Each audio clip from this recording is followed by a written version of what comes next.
And we're going to have the same thing here. But then I'm going to look at New York in a little while. Let's do this. Let's do this together. Let's see. It's going to go pretty quickly. And if we need to, we're going to do the same thing in Chicago, which is a disaster. We have a mayor there who's totally incompetent. He's an incompetent man. And we have an incompetent governor there. Pritzker's an incompetent. His family threw him out of the business, and he ran for governor. And now I understand he wants to be president. But I noticed he lost a little weight, so maybe he has a chance. You know, you never know what happens. But Pritzker's a gross incompetent guy, thrown out of the family business. But when I look at Chicago and I look at L.A., if we didn't go to L.A. 3 months ago, L.A. would be burning like the part that didn't burn. If he would have allowed the water to come down, which I told him about in my first term, I said, you're going to have problems. Let it come down. We actually sent in our military to have the water come down into L.A. They still didn't want it to come down after the fires. But that was it. We have it coming down. But hopefully L.A. is watching. That mayor also. The city's burning. And we're going to have the same thing here. But then I'm going to look at New York in a little while. Let's do this. Let's do this together. Let's see. It's going to go pretty quickly. And if we need to, we're going to do the same thing in Chicago, which is a disaster. We have a mayor there who's totally incompetent. He's an incompetent man. And we have an incompetent governor there. Pritzker's an incompetent. His family threw him out of the business, and he ran for governor. And now I understand he wants to be president. But I noticed he lost a little weight, so maybe he has a chance. You know, you never know what happens. But Pritzker's a gross incompetent guy, thrown out of the family business. But when I look at Chicago and I look at L.A., if we didn't go to L.A. 3 months ago, L.A. would be burning like the part that didn't burn. If he would have allowed the water to come down, which I told him about in my first term, I said, you're going to have problems. Let it come down. We actually sent in our military to have the water come down into L.A. They still didn't want it to come down after the fires. But that was it. We have it coming down. But hopefully L.A. is watching. That mayor also. The city's burning. And we're going to have the same thing here. But then I'm going to look at New York in a little while. Let's do this. Let's do this together. Let's.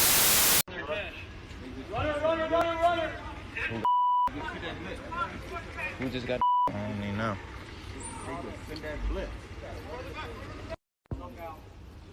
Who just ran, y'all? Who just ran? Look at him.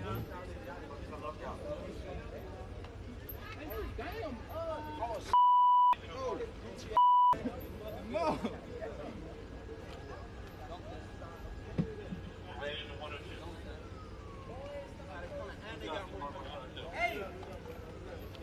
Why the fuck are we putting in the handcuffs? You don't have no reason to put this man in handcuffs. I'm not coaching. I'm just saying. Back up. Don't get close to them. Back up. Just back up. All we saying is why y'all putting this man in handcuffs? He showed you he has nothing. What y'all want? Yeah, get me on camera, boy. I'm legal, nigga.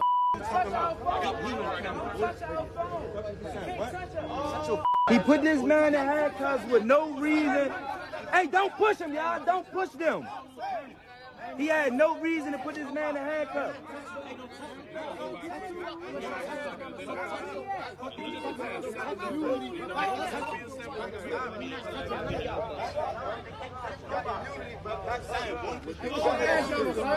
Y'all, calm down, y'all. Relax. Illegally detained. No, he said, look, calm down. Back up, calm down, y'all. He said he only detained a detained, bruh. Calm down, y'all. Everybody calm down, y'all.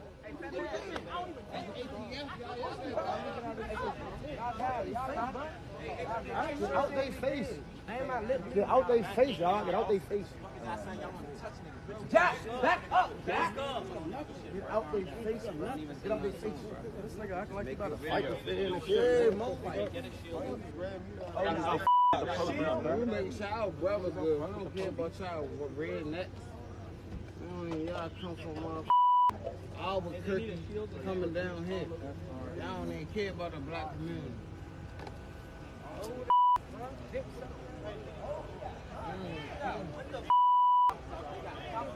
Oh, they trying to shoot. Oh, they trying to shoot, man. Oh, my mother, they shoot. Mo, Jack, calm down. He's gonna take your ass to jail. Mo, what the Hey, y'all, don't leave Frank Dog, y'all. Make sure they don't harm Frank Dog. Make sure they do not harm Frank Dog, y'all. Back up. I'm not Back up. Back up. They ain't doing nothing. It's not your party. This They ain't ain't doing nothing, bro. Back up. Man, we live here. Heard what I said. Man, we live here. You can suck a baby. No, for real. This dick sucking, man. Eat a bungaloid. You can fuck a baby bungalow. Eat a bungaloid.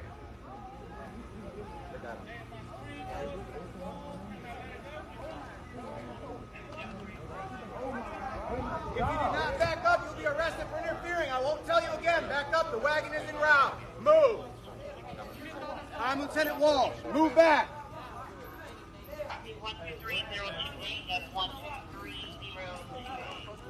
If they don't back up, they go to jail. That's it. If they don't back up, they go to jail. Sorry, so bad. I'll be right here for you.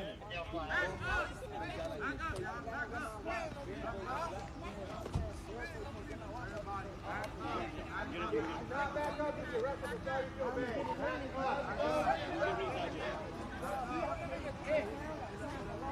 Back up. Okay. You're not being wrong. Okay, you did what he's on to.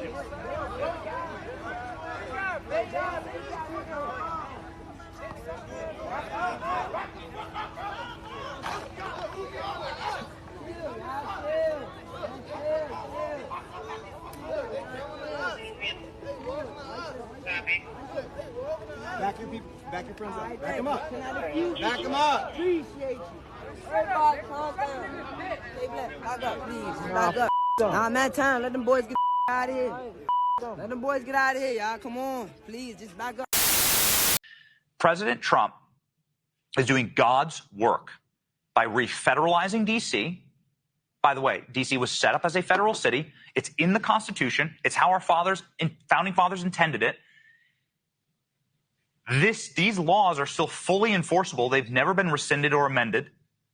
President Trump and the executive, through the House of Representatives, controls Washington, D.C. President Trump controls budgets. House of Representatives and the Speaker of the House is technically and historically the mayor, the lead of D.C. That still remains on the books. What happened to D.C., especially during the civil rights period, was that protesters that were bussed up here stayed here. The city was burned to the ground. This happened during massive riots throughout the 60s and 70s. Mass swaths of the city were torched and were never really rebuilt. And so what President Trump is doing is reasserting control of not only our nation's capital, but truly the seat of Western civilization. There's one final little note here that kind of blends outside of the personal, which is that Washington, D.C. is a representation of the work of your forefathers and mine. It is, by every measure, a very beautiful city architecturally. It is a sacred city. It is a sovereign place with the monuments to great men and women who've sacrificed far more than you or I could ever dream for this country. It must be preserved because the peoples of Earth come here by the millions per year in order to witness the success or failures of our systems. And if you are a proud patriot and you love this country and you wish for it to be reflected honorably to the peoples of Earth, then Washington, D.C. must be swept clean. I believe entire neighborhoods probably need to be emptied, need to be bulldozed. I believe that there are places that are so crime-ridden and so infested that you just need to, you're just going to have to crack down. You're going to have to do the job, and you're going to have to get the crime out of Washington. That's my personal experience. Don't believe the bullshit that you hear online from some reporters. Oh, crime's down in D.C. Well, My infant nearly died in a drug fire after mass shootings. So no, DC is not safe. And I can tell you this as a matter of fact, it is one of the worst, most racist narco states and welfare states imaginable. In that neighborhood that I would walk every single day, racial epithets were screamed at us, rocks were thrown at us because we were white people. This city is a sunken place. It is an unsafe place. I mean, if that's what happens to me, imagine what happens to somebody who's like visiting here from a foreign country. Right? It's totally and wholly unsafe and a scar on the face of our country. And it must be healed. And President Trump is going about that heavy work. How y'all doing today? Yeah. Y'all staying in that trouble? You got your ID on you, Chip? No, I live right here. Okay. Who? You. It's a cigarette. All right. How's it on? Did y'all get a call or something about right here? No, so we're doing checks, keeping everybody safe down here, right? Have you heard of the federal surge that Donald Trump's putting out? No. Right. You don't follow like Code 3, anything like that people are putting up? All right, so yeah, Trump's got all federal agencies kind of coming together, 7 days and going out. I'm familiar with trying to stop the violent crime, all kind of stuff. So we're out here contacting people, talking to them, right? Quality of life offenses, smoking, drinking in public, right? Can't happen outside, right? Most people know that, right? So we're contacting people, trying to advise them of the law so they learn, right? And then if there's other stuff going on where it turns into there's multiple agencies, there's shootings, things like that. So there's extra hands all right? So we're just out here trying to inform people and educate people. It's not like we're trying to just go grab people and ruin someone's life over a joint or something like that, all right? I only asked because when you walked up, at the moment you walked up, you only had eggs. Yeah, well, it smelled like the odor of marijuana, burnt marijuana in the air, right? And you're the only guy that had something lit in your hand, and I didn't flashlight you, so I didn't realize it was just a cigarette. So that's on me. I appreciate you understanding and not getting chippy with me. All right, so just know, right? Learn, teach, tell your boys, like, yo, everybody's out, from FBI to park police. So they go see ATL. So do your thing. Let them know. Don't be smoking outside. Don't be drinking outside. Because Donald Trump's tired of it. People come to visit. Look, I didn't know that.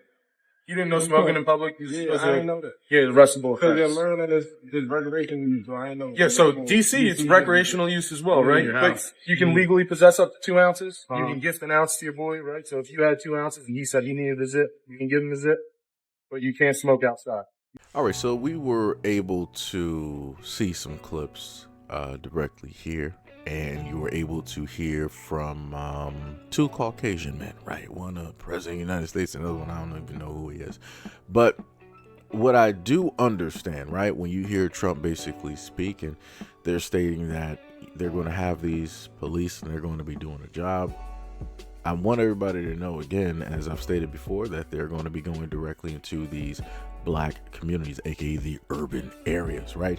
And for those out there that want to try to do a nanny boo boo and all that other type of good stuff, they want to cheer and whatnot, Black America has been known that this is going to happen. This is before any of these things were transpiring. So any of the people, the Africans directly out there, those from the islands and wherever else, this ain't even the time to gloat, because this is something that we've been facing, been going through before any type of allegiances, supposedly, and alliances were even transpiring or take place. So again, go have several seats elsewhere.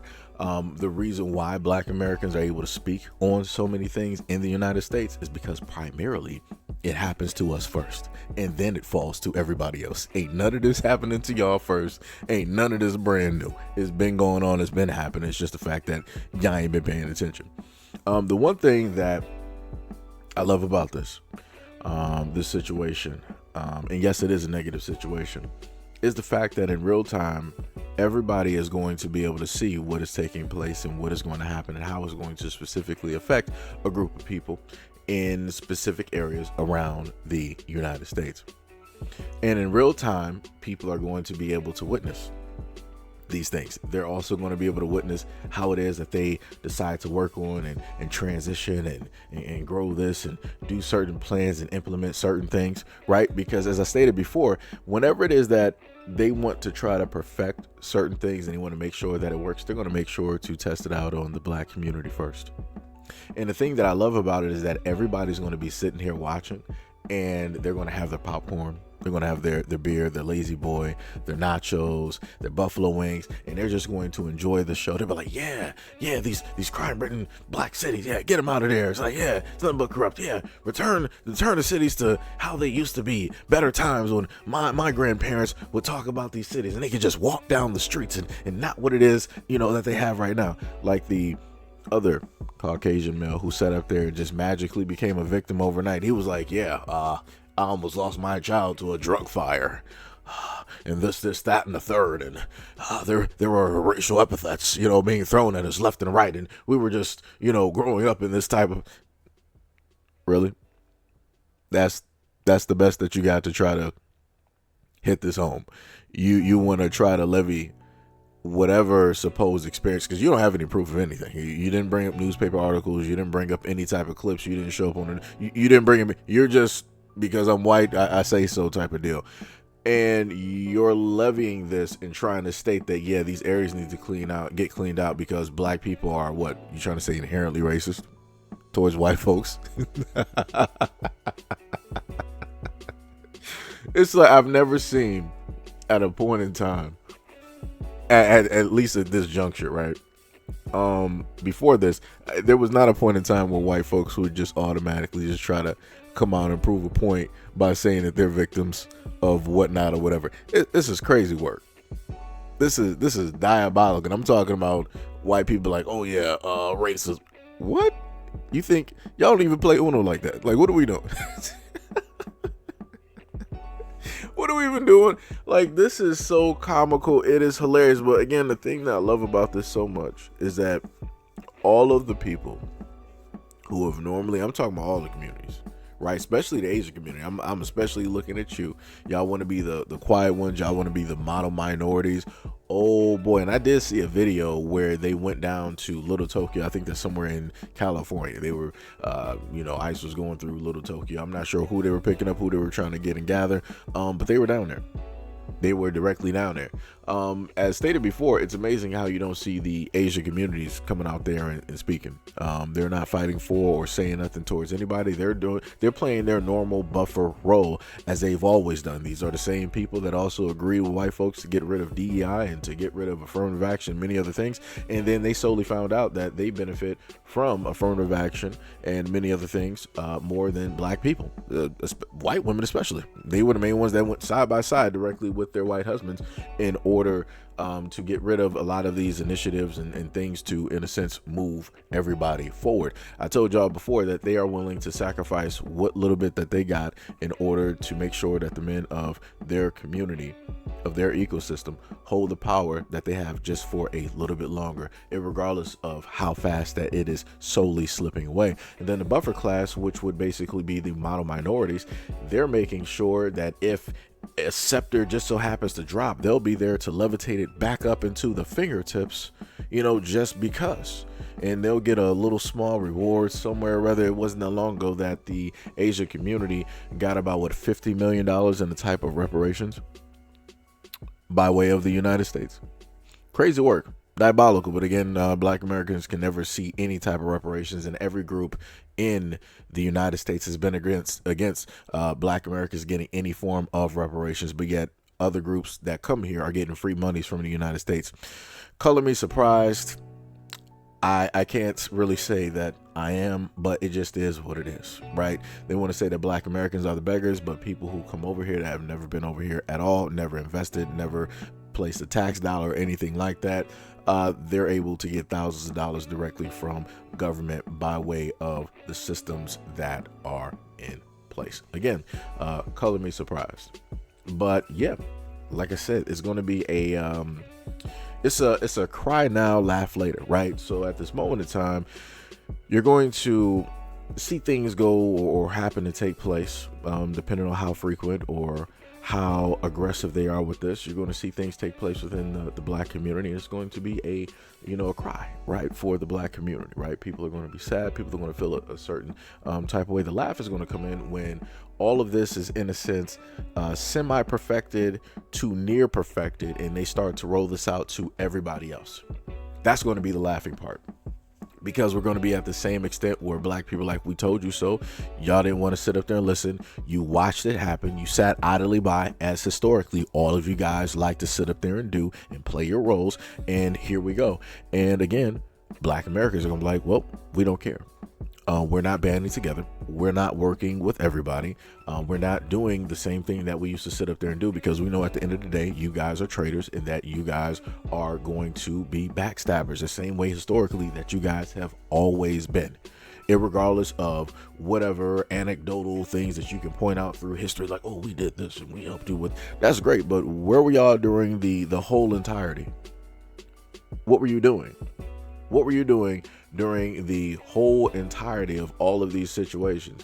You weren't doing anything. You were just sitting idly by, just keeping whatever spot and space that you have as clean as can be, so that you can have your number called up next, so that you can receive what little bit of trinkets, because that's what you desire. A Happy Meal and a few toys. That's all it takes in order for them to get you directly on their side. But then at the end of the day, they're just going to use you for a certain bit of time, as they've currently shown at this current time, and throw you directly to the wayside, as they are currently doing at this moment in time. But yet, people still don't learn their lessons. People still don't learn. And people are just meant to suffer. So when I told people before that at the end of the day, in order for lessons to be learned, everybody has to lose. That's exactly what I meant. Everybody has to lose. And I'm not trying to sit up there and see or hear any Caucasian individual up here talking about, oh yeah, we need to come together on this. We need to work together. It's the people versus this. We're all one. No, we're not. We've never been one. We've never been considered equal. We've never been considered human beings. We've always been considered subhuman. Like I said, you don't even gotta believe me. Go look at what the AI likes to sit up there and write about black folks, and you can already guess who created the AI. You can also look at the different channels of which media is sourced directly through, and see what those people have to sit up there and state on a variety of platforms about black Americans. And I'm talking about from all walks, all groups of life. Somebody magically always has something negative to say, even if they've never come into contact with a black American at all. So like I said before, everybody has to sit up there and suffer in order to learn. It's going to be a great ride. It's going to be beautiful. It's going to be 100% beautiful. Like I said, shout out to LA and the rest of the 50 states, the 2.0 states that are coming up. Shout out to the 15-minute cities. Shout out to the government surveillance that is going to be taking place at this moment in time. Shout out to those new IDs that's going to be rolling out. Shout out to the chips that people are soon enough going to have to put directly in their bodies or somewhere on their persons. Because like I said before, what has happened in the past will happen again, because people refuse to learn and remember the past. So we're due to repeat it. But anyways, let me know what you guys think about this video and everything that's stated and listed in the comment description below. And as always, peace, love, and stay tuned for the next video.